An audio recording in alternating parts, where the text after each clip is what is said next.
한때 태국 정부가 한국 기술을 구식이라며 과감히 배제했던 그 결정의 여파가 지금 방콕 전역을 뒤흔들고 있습니다.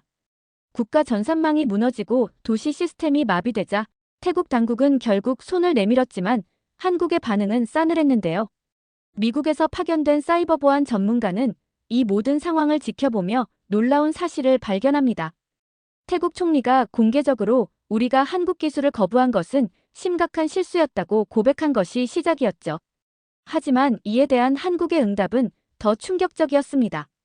우리는 그들을 탓하지 않지만 돌아갈 이유도 없다는 짧은 한 문장이 태국 국민들에게 전해지자 국내 여론은 폭발했습니다. 도대체 그동안 무슨 일이 있었길래 한국은 이토록 차갑게 변했을까요? 캘리포니아 태평양 연안의 아침 햇살이 창문을 통해 사무실로 쏟아지던 그날, 저는 예상치 못한 이메일 한 통을 받았습니다. 넥스프론트 본사 대표이사 명의로 발신된 메일에는 태국 정부의 스마트 도시 복구 프로젝트 자문을 맡아달라는 내용이 담겨 있었죠. 커피잔을 내려놓고 모니터를 다시 한번 확인했습니다. 태국이라니 바로 그 태국 말입니다. 제인, 방콕행 비행기 티켓 예약했어요. 내일 오후 출발이에요. 팀장 마이클이 제자리로 다가오며 말했습니다. 그의 표정에서는 미묘한 웃음기가 느껴졌습니다. 우리 둘 다 똑같은 생각을 하고 있음을 알 수 있었죠. 바로 반년 전 태국 정부가 한국 기술을 시대착 오적이라며 거절한 사건 말입니다. 정말 아이러니하네요. 결국 도움을 청하는 건가 봐요. 마이클의 질문에 고개를 끄덕였습니다. 저는 사이버 보안 분야에서 15년 넘게 일해왔고 특히 아시아 지역 프로젝트에서는 나름의 전문성을 인정받고 있었습니다. 서울과 부산의 스마트시티 구축 과정에서 한국의 보안 시스템이 보여준 탁월함은 지금도 생생히 기억합니다. 그때의 경험이 이번 태국 프로젝트에서도 중요한 자산이 되겠죠. 다음 날 방콕행 비행기 안에서 태국 프로젝트 관련 자료들을 검토했습니다. 서류 속 숫자와 그래프들이 말해주는 현실은 냉정했습니다. 태국은 초기 투자 비용을 줄이기 위해 한국 대신 다른 국가의 시스템을 선택했고 그 결과는 글쎄요, 제가 그곳에 파견되는 이유가 된 것 같습니다. 방콕 공항에 도착하자 현지 담당자가 마중 나와 있었습니다. 호텔로 가는 차 안에서 그는 계속 미소를 지었지만 그 미소 뒤에 숨겨진 긴장감은 숨길 수 없었습니다. 자문단 회의는 내일 아침부터 시작된다고 합니다. 커튼을 젖히니 방콕의 밤 풍경이 펼쳐졌습니다. 빌딩들 사이로 반짝이는 불빛들이 마치 제게 무언가를 말하려는 듯 했습니다. 이 도시가 지금 어떤 위기에 처해 있는지, 그리고 제가 그 위기 속에서 어떤 역할을 하게 될지 생각하니 묘한 긴장감이 느껴졌습니다. 회의실 분위기는 처음부터 무거웠습니다. 태국 정부 고위 관계자들의 얼굴에는 피로와 초조함이 역력했죠. 10명 남짓한 참석자들이 자리에 앉았고 프로젝트 책임자인 수한 박사가 진행을 맡았습니다. 파워포인트 화면에는 방콕 스마트시티 시스템의 현황이 적나라하게 드러나고 있었습니다. 지난달부터 시스템 침투 시도가 3배 이상 증가했고 일부는 성공했습니다. 우리의 방어 체계가 충분하지 않았던 것 같습니다. 수안의 말에 회의실은 더 무거워졌습니다. 저는 그들의 시스템 구조도를 자세히 살펴보았습니다.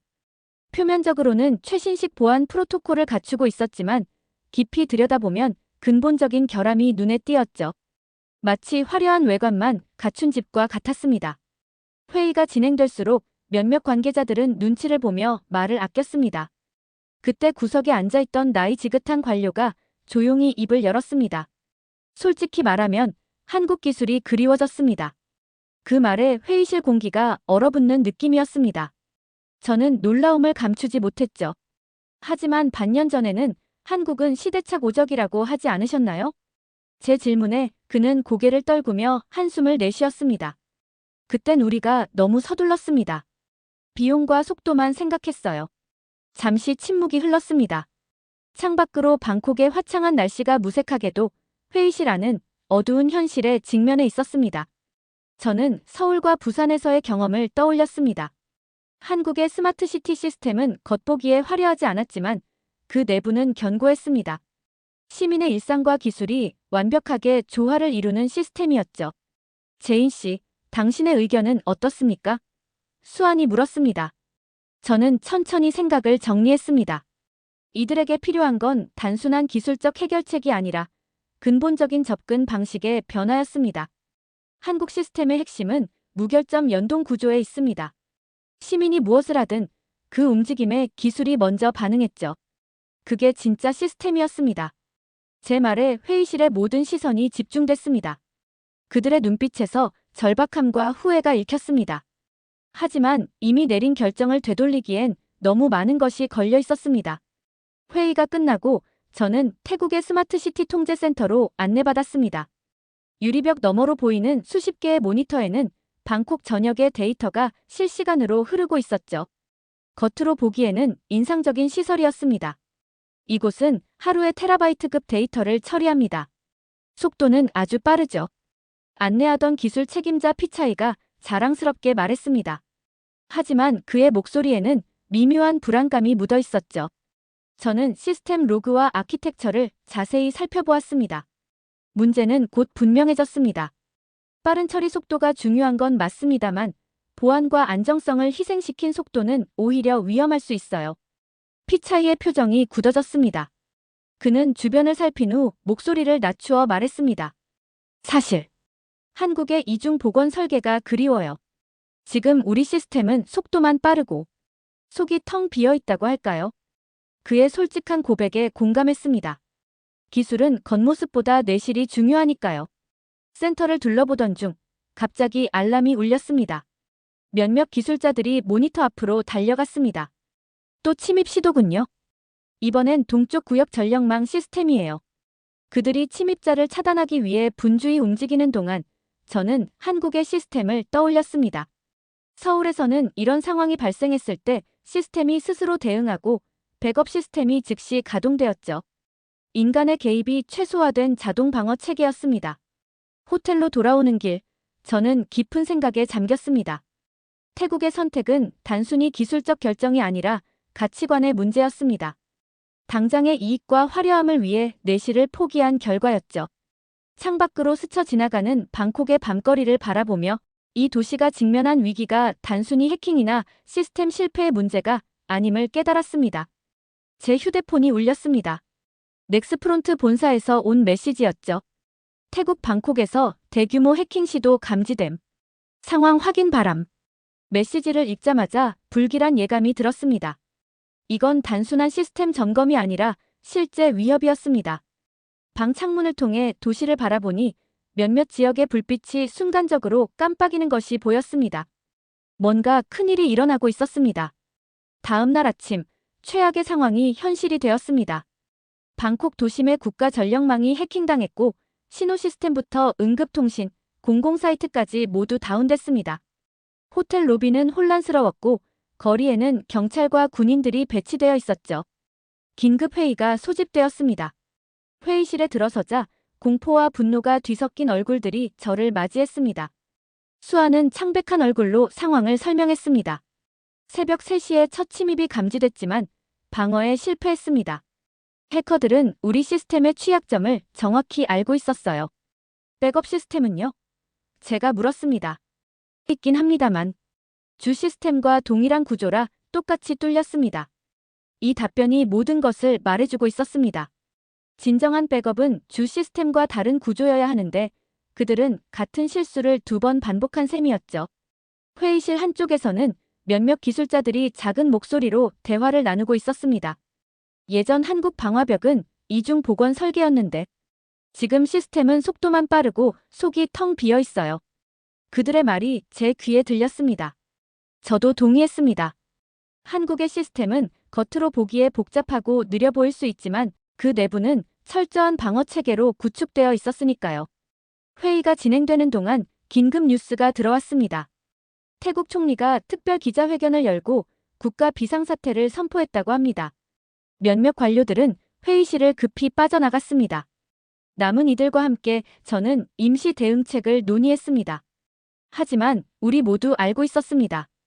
이건 임시 방편일 뿐 근본적인 해결책은 아니라는 것을요. 시스템을 완전히 재구축해야 했습니다. 저녁이 되자 추가 소식이 들어왔습니다. 태국 총리가 비상강요회의를 소집했고 한국의 공식 사절단을 파견하기로 결정했다는 내용이었습니다. 저는 놀랐습니다. 이제서야 그들이 진정한 해결책을 찾아 나선 것 같았죠. 호텔방으로 돌아온 저는 창밖을 바라보았습니다. 평소 화려한 불빛으로 가득했을 방콕의 밤하늘이 어둠에 잠겨 있었습니다. 가로등만이 희미하게 빛나고 있었죠. 그 광경은 왠지 모를 쓸쓸함을 안겨주었습니다. 기술은 결국 겸손함과 신중함으로 만들어지는 것인데 그 교훈을 배우는 데는 항상 대가가 따르는 것 같습니다. 사흘 후 한국으로 파견된 태국 사절단이 돌아왔습니다. 그들의 표정만으로도 결과를 짐작할 수 있었습니다. 태국 총리 직속 비서실에서 저를 긴급히 불렀습니다. 총리와 주요 강요들이 모인 자리에서 저는 상황을 설명해달라는 요청을 받았습니다. 한국 측의 반응이 어땠는지 아십니까? 총리가 직접 물었습니다. 저는 고개를 저었습니다. 사절단의 수석대표가 나서서 설명했습니다. 우리는 모든 조건을 맞출 준비가 되어 있다고 했습니다.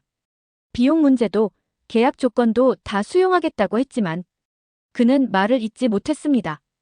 방 안의 공기가 무거워졌습니다.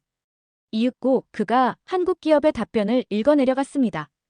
우리는 그들을 탓하지 않습니다. 하지만 다시 돌아가야 할 이유도 없습니다. 진심은 기회가 있을 때 보여야 했습니다. 차갑고 단호한 메시지였습니다. 하지만 비난할 수 없었습니다. 반년 전 태국이 한국 기술을 거부했을 때의 상황을 생각하면 이해가 갔습니다. 당시 태국 측은 한국의 제안을 공개적으로 조롱하다시피 했으니까요. 총리는 깊은 한숨을 내쉬었습니다. 그의 얼굴에는 후회와 무력감이 역력했습니다. 다른 대안은 없을까요? 이 질문에 저는 솔직하게 대답했습니다. 현재로서는 시스템을 처음부터 다시 구축하는 수밖에 없습니다. 하지만 그건 시간과 비용이 많이 들고 무엇보다 전문 인력이 필요합니다. 회의가 끝난 후 저는 수안과 함께 커피를 마시며 이야기를 나눴습니다. 그는 평소보다 더 지쳐 보였습니다. 아이러니하죠. 반년 전에는 우리가 우월한 위치에 있다고 생각했는데 이제는 도움을 구걸하는 입장이 되었으니까요. 저는 그의 말에 공감했습니다. 기술의 세계에서 오만은 항상 큰 대가를 치르게 마련입니다. 수아는 창밖을 바라보며 말을 이었습니다. 한국은 뭐가 달랐던 걸까요? 왜 그들의 시스템은 우리가 구축한 것보다 더 안전했을까요? 이 질문에 대한 답은 복잡하면서도 단순했습니다. 저는 잠시 생각을 정리한 후 대답했습니다. 한국은 기술을 도구가 아닌 동반자로 봤습니다. 시민의 삶과 기술이 조화를 이루는 방식으로 시스템을 설계했죠. 화려함보다는 신뢰성을, 속도보다는 안정성을 우선시했고요. 수안의 눈에 이해의 빛이 스쳤습니다. 하지만 이미 늦었다는 것을 우리 둘 다 알고 있었습니다. 다음 날 아침, 저는 흥미로운 뉴스를 접했습니다. 유럽연합이 대규모 스마트시티 프로젝트에 한국 기업들을 주계약자로 선정했다는 내용이었습니다. 이어서 중동의 여러 국가들도 유사한 발표를 했고 남미 국가들도 한국과의 계약을 체결했다고 합니다. 이 소식은 태국 내에서도 빠르게 퍼졌습니다. 제가 참석한 조찬 회의에서 몇몇 관료들은 초조한 기색을 감추지 못했습니다. 수안이 자리를 피해 저에게 물었습니다. 이게 우연의 일치일까요? 아니면 그의 의문은 타당했습니다. 이런 대규모 계약들이 동시에 발표되는 건 분명 우연이 아니었습니다. 한국은 태국의 거절을 받은 후 조용히 자신들의 길을 걸어갔고 결과적으로 세계 시장에서 큰 성공을 거둔 것 같았습니다. 한국은 설명하지 않았지만 결과가 그들 대신 설명했네요. 제 말에 수아는 씁쓸하게 웃었습니다. 회의실 화면에는 미국의 유명 IT 매체에 실린 기사가 떠 있었습니다. 가장 공격받았던 기술이 결국 세계가 가장 먼저 선택한 기술이 됐다. 이 헤드라인은 많은 것을 암시하고 있었습니다. 태국뿐만 아니라 여러 국가들이 한국의 접근 방식을 의심했지만 결국 시간이 진실을 증명한 셈이었죠. 오후에는 방콕 시내에서 시민들의 항해 시위가 벌어졌습니다. 정부의 판단 실수로 국가 시스템이 마비된 것에 대한 불만이 폭발한 것이었습니다. 현지 뉴스에서는 한 시민과의 인터뷰가 방송되었습니다. 처음부터 무릎 꿇은 건 우리가 아니라 자존심만 앞세운 정부였어요. 한국은 안 웃었어요. 우린 혼자 울고 있었고요. 그 말에는 씁쓸한 진실이 담겨 있었습니다. 기술의 선택은 단순한 비즈니스 결정이 아니라 국가의 미래를 좌우하는 중대한 판단이었으니까요. 호텔 방으로 돌아온 저는 넥스프론트 본사의 보고서를 작성하기 시작했습니다. 이번 사건은 단순한 기술적 실패를 넘어선 교훈을 담고 있었습니다.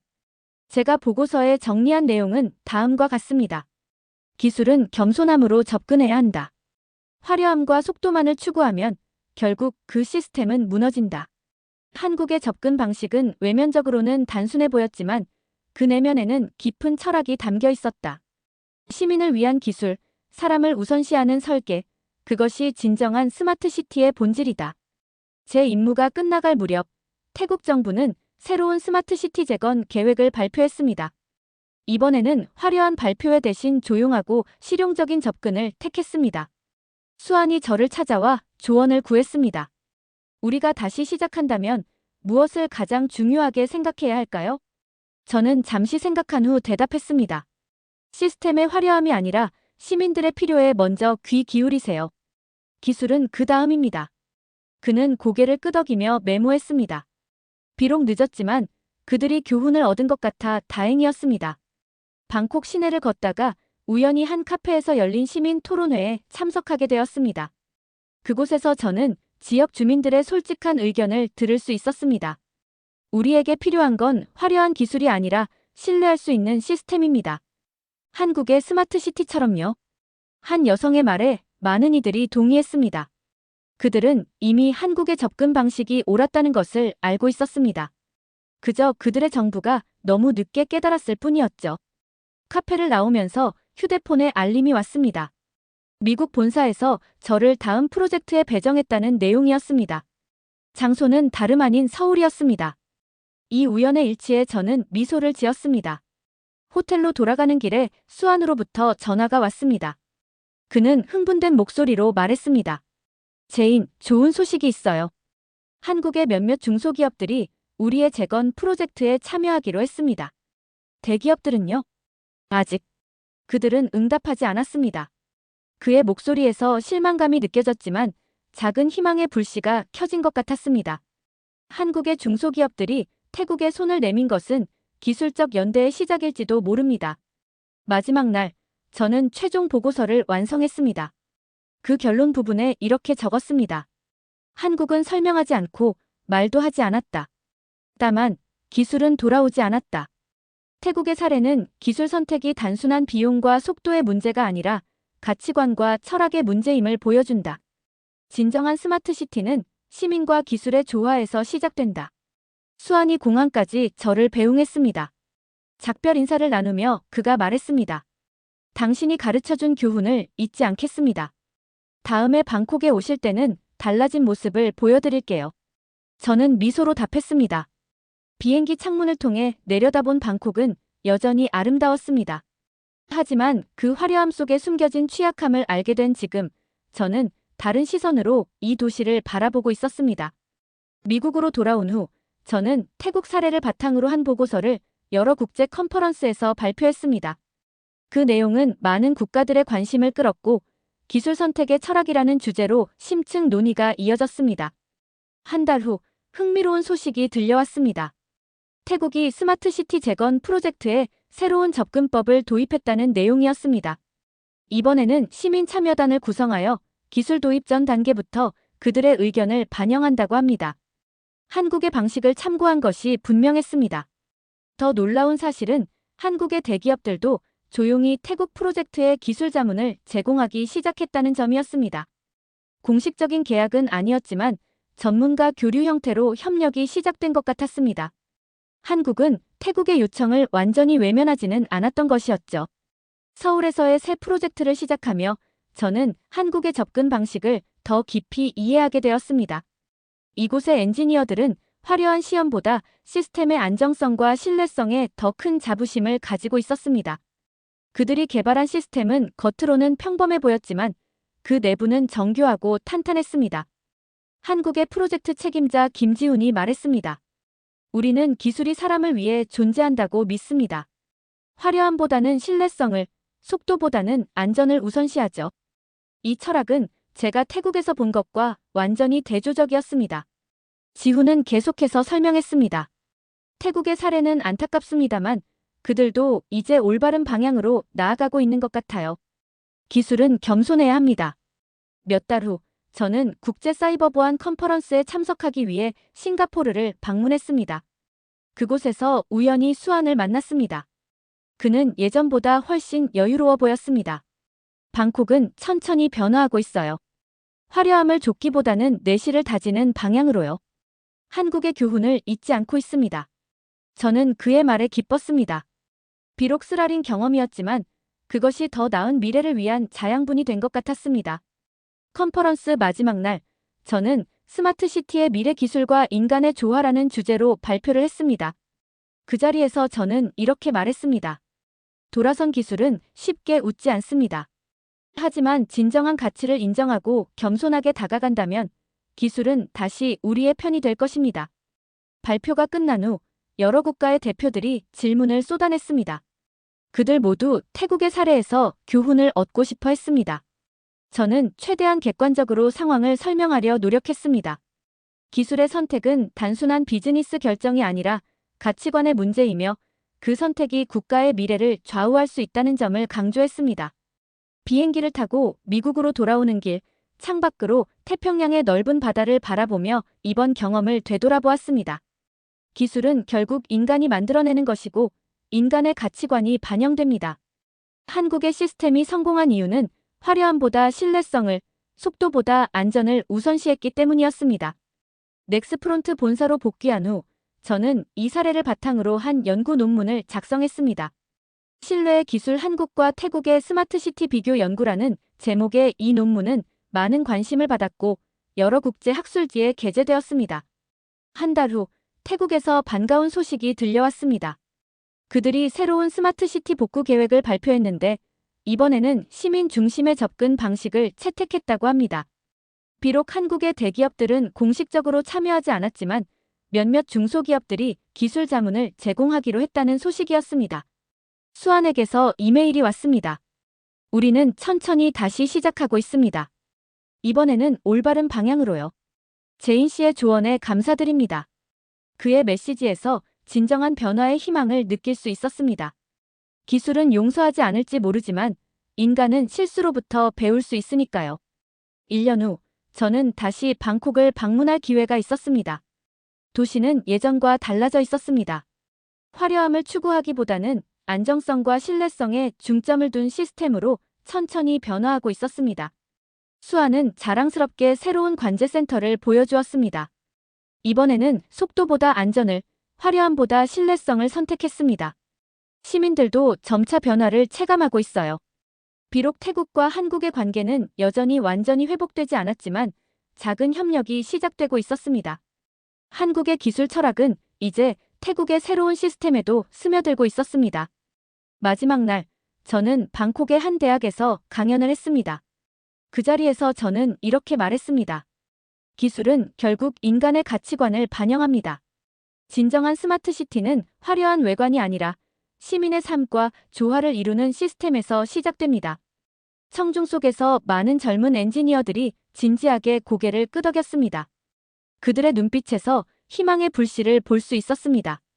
이 경험이 그들에게 소중한 교훈이 되어 더 나은 미래를 만들어 나갈 것이라고 믿습니다.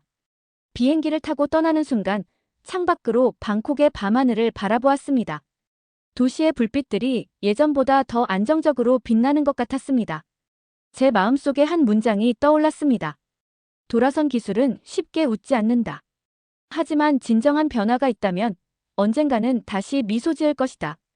이 여정을 통해 저는 기술이란 결국 인간의 선택에 달려있다는 것을 다시 한번 깨달았습니다. 화려함과 속도보다 가치와 신뢰를 선택할 때 비로소 기술은 우리의 진정한 동반자가 될 수 있을 것입니다.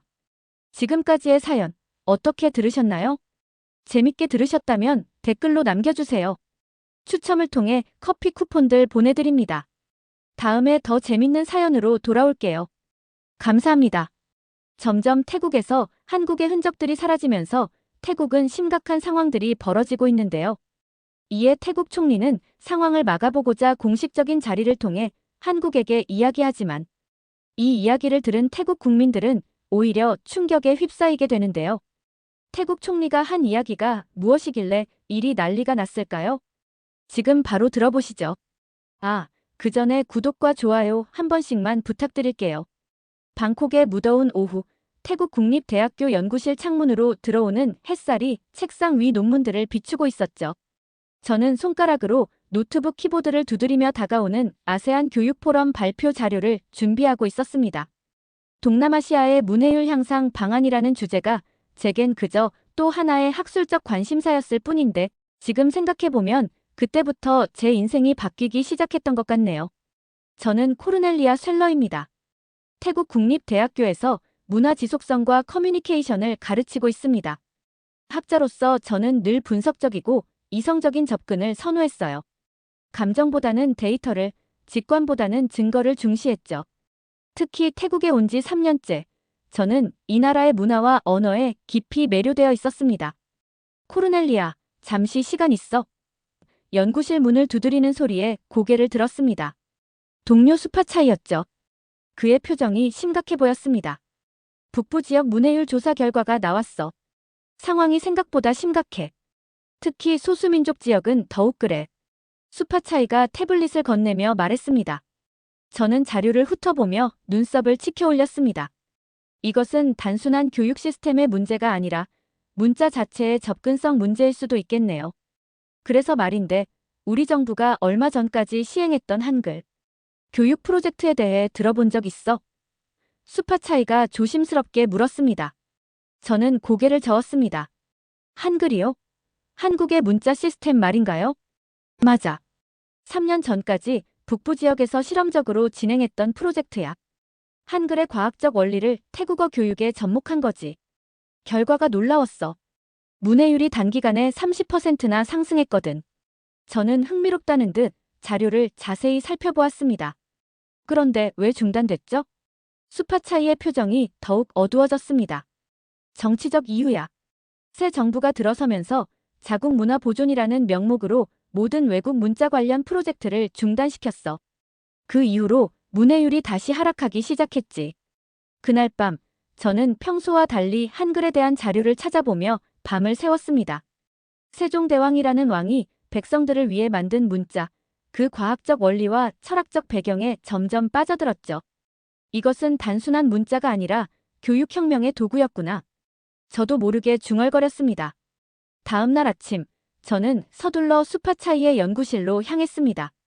머릿속은 밤새 읽은 한글 관련 자료로 가득 차 있었죠. 문을 열자마자 속사포처럼 질문을 쏟아냈습니다. 한글 교육 프로젝트의 세부 자료를 볼 수 있을까요? 어떤 방식으로 적용했는지, 왜 그렇게 효과적이었는지 알고 싶어요. 수파차이는 놀란 표정을 감추지 못했습니다. 이렇게 관심을 보일 줄은 몰랐네. 자료는 있지만 민감한 내용이라 조심해야 해. 그는 서랍에서 오래된 하드드라이브를 꺼냈습니다.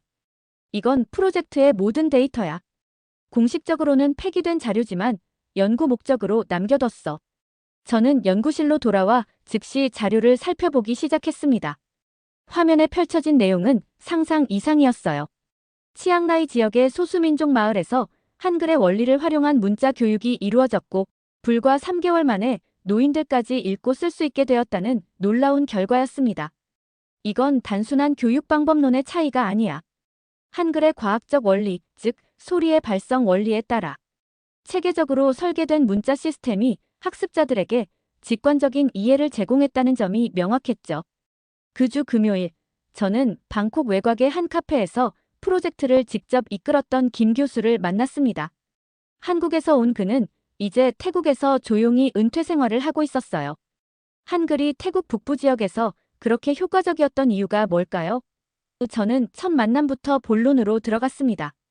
김 교수는 잠시 생각에 잠겼다가 대답했습니다.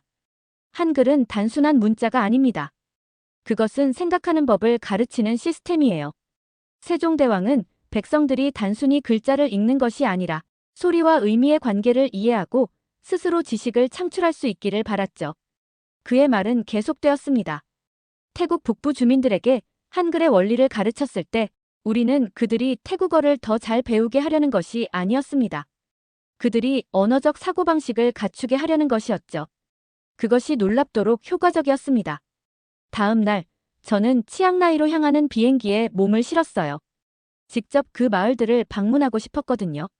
작은 비행기가 북부 산악지대를 향해 날아가는 동안 저는 창밖으로 펼쳐진 녹색 숲을 바라보며 생각에 잠겼습니다. 문자가 한 사회를 이렇게 변화시킬 수 있다니. 마을에 도착하자 저를 맞이한 것은 예상과 달리 침울한 분위기였습니다. 학교는 반쯤 비어 있었고 벽에 걸려있던 한글 관련 교육 자료들의 흔적만 남아 있었어요. 마을 이장 솜차이는 한숨을 쉬며 말했습니다. 프로젝트가 중단된 후 우리는 다시 예전 방식으로 돌아갔습니다. 하지만 효과가 없어요. 아이들은 학교에 오지 않고 노인들은 다시 글을 읽지 못하게 되었죠. 그날 밤 마을의 작은 게스트하우스에서 저는 노트북을 펼쳐 김 교수에게 이메일을 보냈습니다. 이 프로젝트를 어떻게든 되살릴 수 있는 방법이 있을까요? 태국 정부가 다시 관심을 가질 수 있도록 하려면 어떻게 해야 할까요? 다음 날 아침, 김 교수의 답장이 도착했습니다. 정부를 설득하는 것은 어려울 수 있습니다. 대신 학술적 접근을 제안합니다. 태국 문자와 한글의 교육적 시너지 효과에 대한 연구를 공식화하는 것이 좋겠네요. 저는 아침 식사를 하며 생각에 잠겼습니다. 문득 옆 테이블에서 대화하는 노인들이 눈에 들어왔어요. 그들은 무언가를 열심히 그리고 있었죠. 호기심에 다가가 보니 놀랍게도 한글로 된 간단한 문장들이었습니다. 아직도 한글을 사용하시나요? 저는 조심스럽게 물었습니다. 나이 지긋한 할머니가 미소를 지었습니다. 우리끼리는 계속 사용하고 있어요. 정부가 금지했지만 이 글자는 우리에게 빛을 주었으니까요. 할머니의 말에 저는 전율을 느꼈습니다. 문자가 단순한 소통 도구를 넘어 사람들의 정신에 깊이 뿌리내릴 수 있다는 사실이 생생하게 다가왔어요. 방콕으로 돌아온 저는 바로 연구팀을 꾸렸습니다.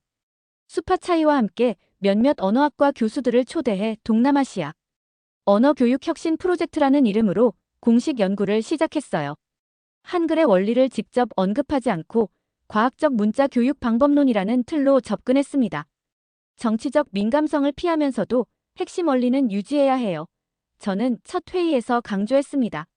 세종대왕의 철학에서 배울 점은 누구나 쉽게 배울 수 있는 문자라는 핵심 가치입니다. 연구가 진행되는 동안 저는 한국문화원을 방문해 한글에 대해 더 깊이 공부했습니다. 그곳에서 만난 한국어 교사 윤지아는 저의 열정에 감동받아 개인적으로 한글을 가르쳐주겠다고 제안했어요. 한글은 단순히 배우는 것이 아니라 경험하는 것입니다. 윤지아는 말했습니다. 소리를 만들고 그 소리가 어떻게 형태로 변하는지 이해하면 언어에 대한 관점 자체가 바뀌죠. 몇 주 동안의 공부 끝에 저는 한글의 구조적 아름다움에 완전히 매료되었습니다. 자음과 모음이 어떻게 조합되어 모든 소리를 표현할 수 있는지, 그리고 그 형태가 실제 발음 기관의 모양을 본떴다는 사실이 경이로웠어요. 연구팀의 중간 보고서가 완성되었을 때 우리는 태국 교육부에 공식 발표를 요청했습니다. 반응은 예상보다 긍정적이었어요. 특히 문해율 향상과 학습 시간 단축에 관한 데이터는 강한 인상을 주었습니다. 이 방법론이 정말 효과적이라면 시범 사업을 다시 시작해 볼 만하겠네요. 교육부 담당자는 말했습니다. 다만 외국 문화의 영향력에 대한 우려는 여전합니다. 저는 기회를 놓치지 않았습니다. 이것은 문화적 영향력의 문제가 아닙니다. 학습 과학의 문제죠. 마치 태국이 서양의 수학을 가르치면서도 태국의 정체성을 잃지 않는 것과 같습니다. 그날 밤 호텔방에서 저는 김 교수에게 좋은 소식을 전했습니다. 교육부가 관심을 보이기 시작했어요. 하지만 아직 넘어야 할 산이 많습니다. 김 교수의 답장은 간결했습니다. 인내심을 가지세요. 세종대왕도 한글을 만든 후 실제로 보급되기까지 오랜 시간이 걸렸습니다. 문화적 변화는 천천히 오는 법이니까요. 교육부와의 회의가 성공적으로 끝난 후 저희 연구팀은 파일럿 프로젝트를 위한 준비에 들어갔습니다. 이번에는 치앙마이 외곽의 새 마을을 선정해 향상된 문자 교육 방법론이라는 이름으로 진행하기로 했어요. 직접적으로 한글을 언급하지는 않지만 그 핵심 원리는 그대로 적용했습니다. 각 소리별로 시각적 표현을 만들고 그것들이 어떻게 결합되는지 가르치는 겁니다. 저는 교사 교육 워크숍에서 설명했어요.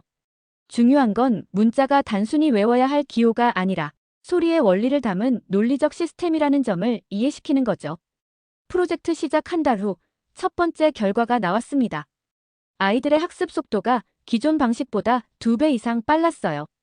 특히 발음과 철자의 관계를 직관적으로 이해하는 능력이 크게 향상되었습니다. 아이들이 글자를 배우는 게 아니라 발견하는 것 같아요. 현지 교사 라타나가 감탄했습니다. 스스로 소리와 형태의 관계를 파악하고 새로운 단어도 자신감 있게 시도하죠. 이 소식은 빠르게 퍼져나갔고 다른 지역에서도 관심을 보이기 시작했습니다. 저는 김 교수와 윤지아의 조언을 받아가며 프로그램을 조금씩 발전시켰어요. 한글의 원리를 태국어에 맞게 조정하는 과정은 도전적이었지만 그 성과는 분명했습니다. 코르넬리아, 방콕에서 중요한 소식이 있어요. 어느 날 수파차이가 급하게 전화를 걸어왔습니다. 교육부 장관이 우리 프로젝트에 직접 관심을 보이셨대요. 다음 주에 시차를 오신다고 합니다. 장관의 방문은 프로젝트의 전환점이 되었습니다. 그는 아이들이 새로운 방식으로 문자를 배우는 모습에 깊은 인상을 받았어요. 인상적입니다. 장관은 저에게 말했습니다. 하지만 궁금한 점이 있어요. 이 방법론이 어디서 영감을 받은 건가요? 저는 순간 망설였습니다. 한글을 직접 언급하면 정치적으로 민감할 수 있었거든요. 하지만 정직함이 최선이라고 판단했습니다. 한국의 한글에서 영감을 받았습니다. 하지만 우리는 그 과학적 원리만 차용했을 뿐 태국어의 특성과 문화에 맞게 완전히 새롭게 개발했어요. 장관의 표정이 미묘하게 변했습니다. 한글이라. 흥미롭군요. 몇 년 전에 중단된 프로젝트와 관련이 있나요? 네, 그 프로젝트의 데이터를 참고했습니다. 하지만 저희 접근법은 다릅니다. 우리는 태국의 문화적 정체성을 유지하면서도 학습 효율성을 높이는 데 초점을 맞추고 있어요.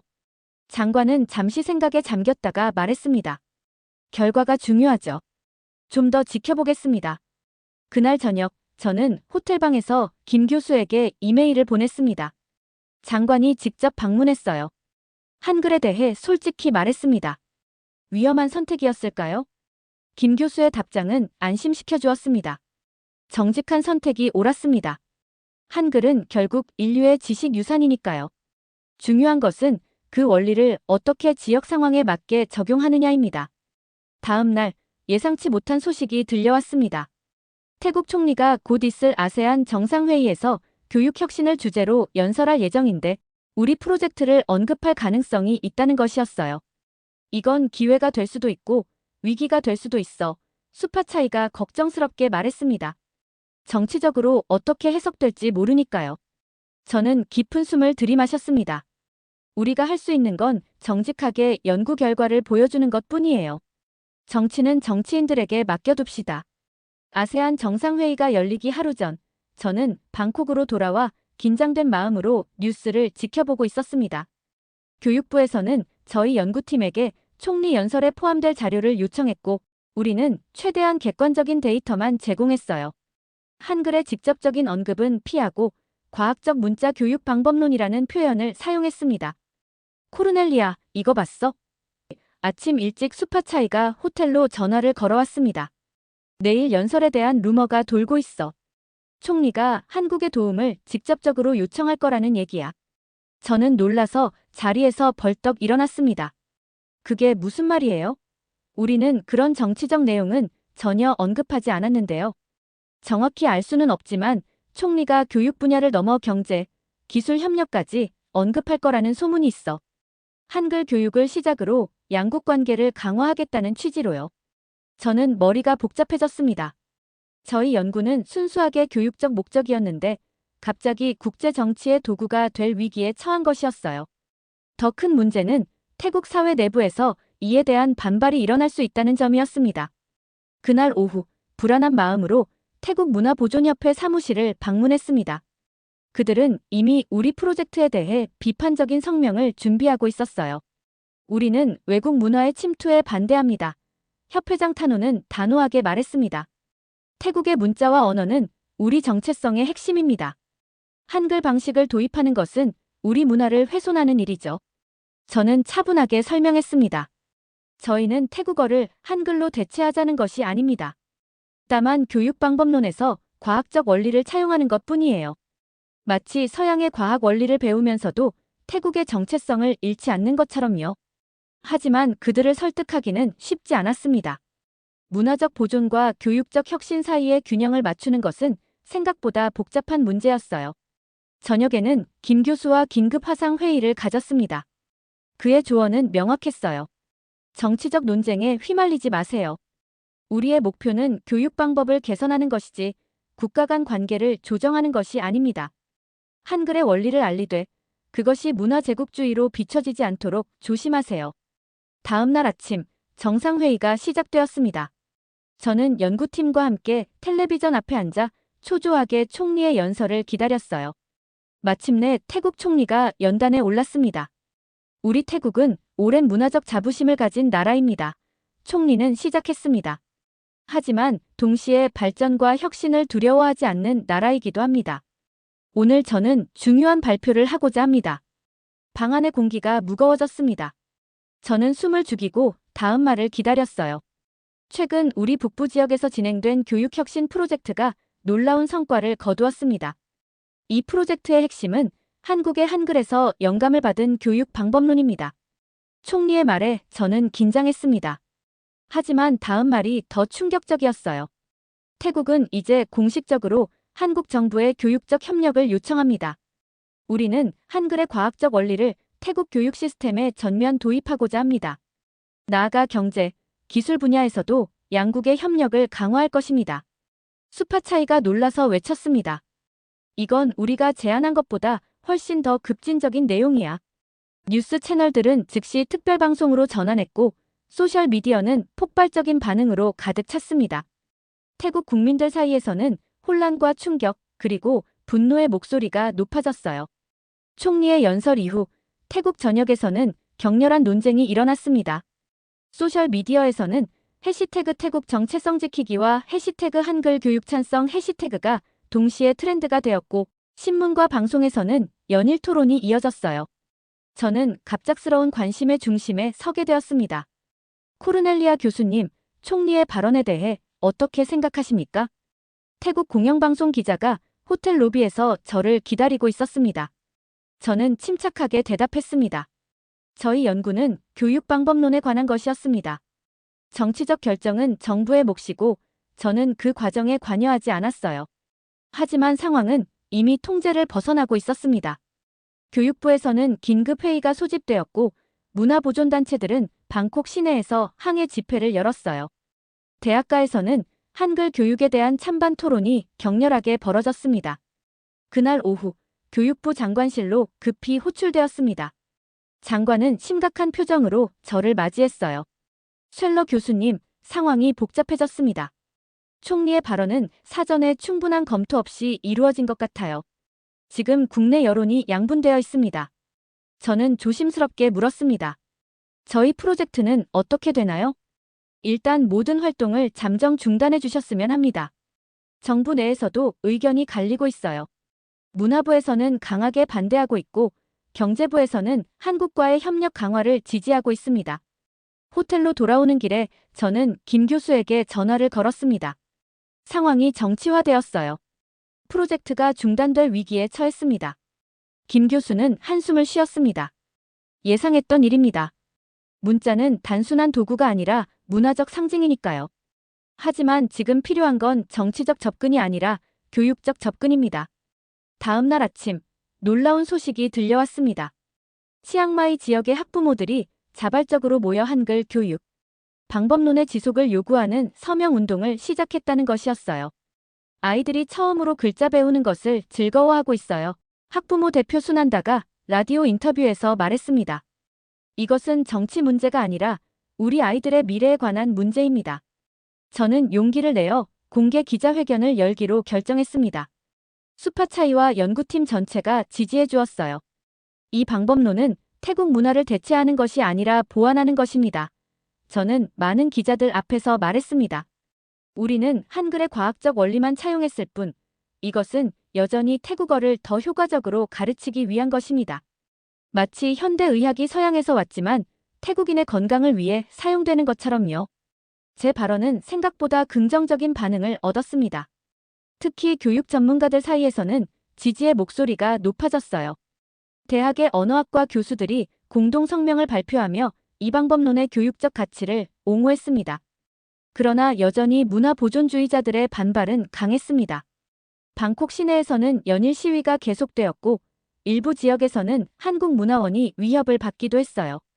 우리는 교육적 혁신을 원하지만 그것이 문화적 정체성을 훼손해서는 안 됩니다. 태국 역사학회 회장이 텔레비전에서 주장했습니다. 저는 점점 더 이 문제가 단순한 교육 방법론을 넘어선다는 것을 깨달았습니다. 이것은 태국 사회가 전통과 혁신 사이에서 나아갈 방향을 결정하는 중요한 순간이었어요. 그리고 제가 의도치 않게 그 논쟁의 중심에 서 있었습니다. 위기는 기회를 동반한다고 했던가요? 상황이 점점 악화되는 듯 했을 때 예상치 못한 곳에서 도움의 손길이 왔습니다. 태국 왕실에서 공식 성명을 발표한 것입니다. 교육의 발전과 문화적 정체성은 서로 상충되는 가치가 아닙니다. 태국은 오랜 역사 동안 다양한 문화를 수용하며 발전해왔으며 그 과정에서 우리만의 고유한 정체성을 유지해왔습니다. 새로운 교육 방법론에 대한 논의는 열린 마음으로 이루어져야 합니다. 왕실의 중립적이지만 다소 긍정적인 입장은 과열된 논쟁에 찬물을 끼얹는 효과가 있었습니다. 언론의 톤이 조금씩 바뀌기 시작했고 정부 내에서도 더 이성적인 논의가 이루어지기 시작했어요. 그날 오후 교육부 장관이 저를 다시 불렀습니다. 이번에는 훨씬 편안한 분위기였어요. 쉘러 교수님, 상황이 조금 진정되고 있어요. 우리는 이 프로젝트를 계속하고 싶습니다. 다만 접근 방식을 조금 수정할 필요가 있어요.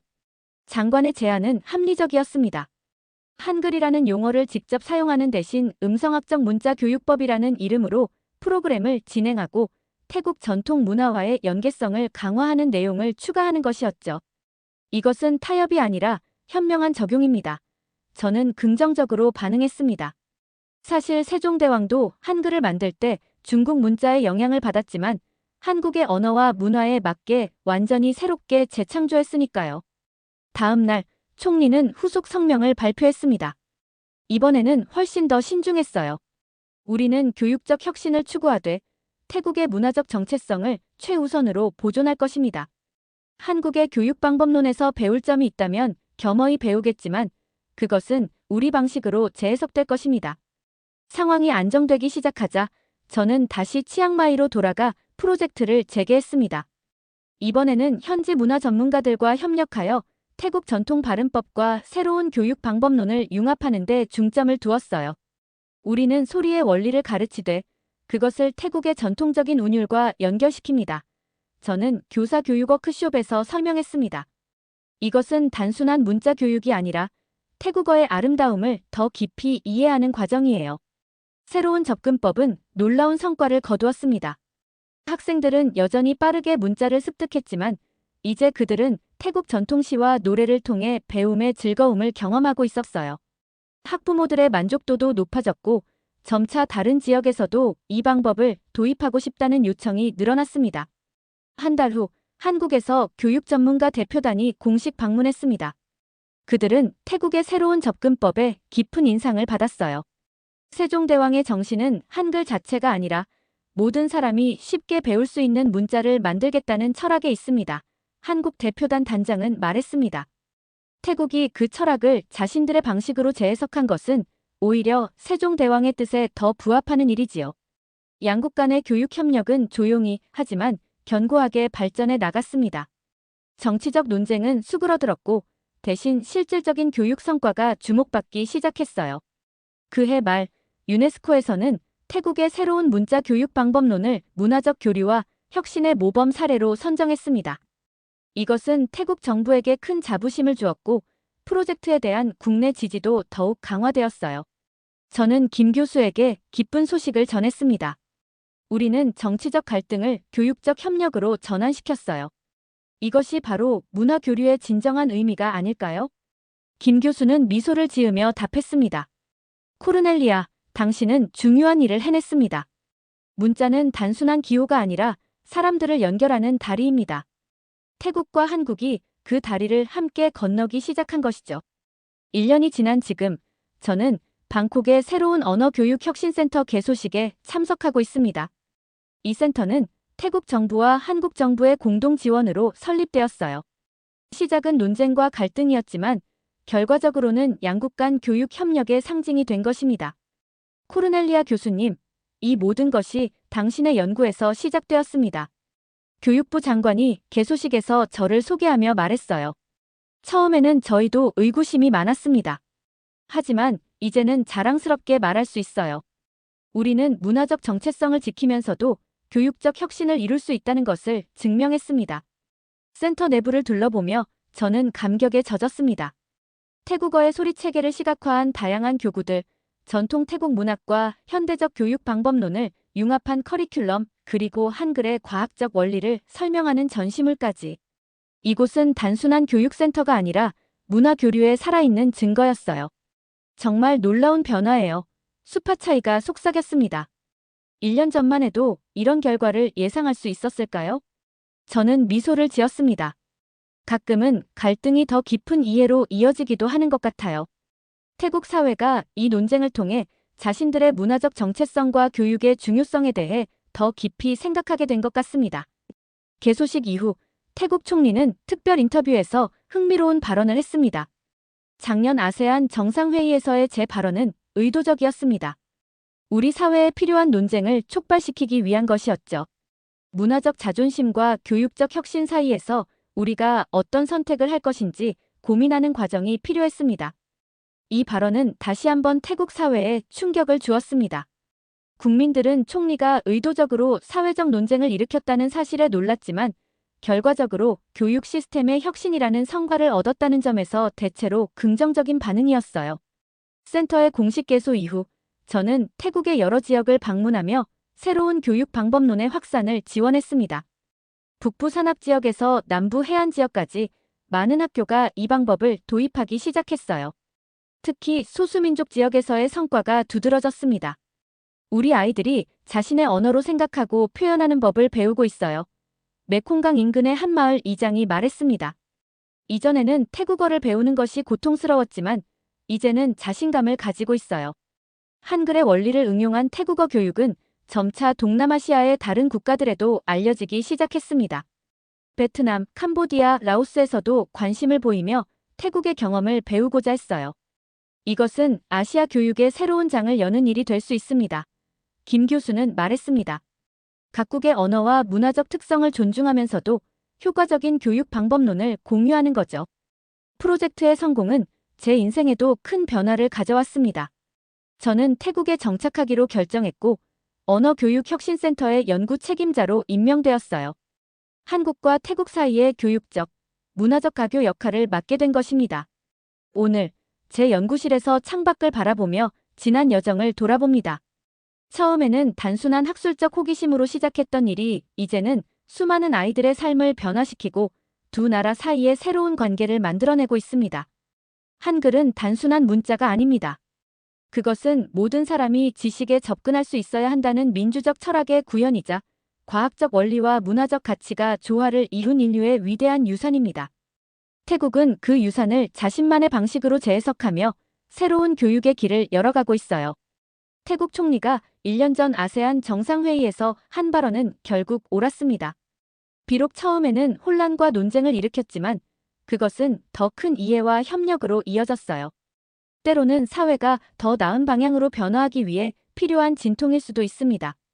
제 연구실 벽에는 세종대왕과 라마카이맹 왕의 초상화가 나란히 걸려 있습니다. 두 위대한 문화유산이 만나 새로운 가치를 창출해낸 것처럼 앞으로도 우리는 서로의 지혜를 나누며 함께 성장해 나갈 것입니다. 그것이 바로 문자가 가진 진정한 힘이 아닐까요? 사람과 사람, 문화와 문화를 연결하는 다리를 놓는 것. 그리고 그 다리를 통해 더 나은 미래로 함께 걸어가는 것. 지금까지의 사연 어떻게 들으셨나요? 재밌게 들으셨다면 댓글로 남겨주세요. 추첨을 통해 커피 쿠폰을 보내드립니다. 다음에 더 재밌는 사연으로 돌아올게요. 감사합니다.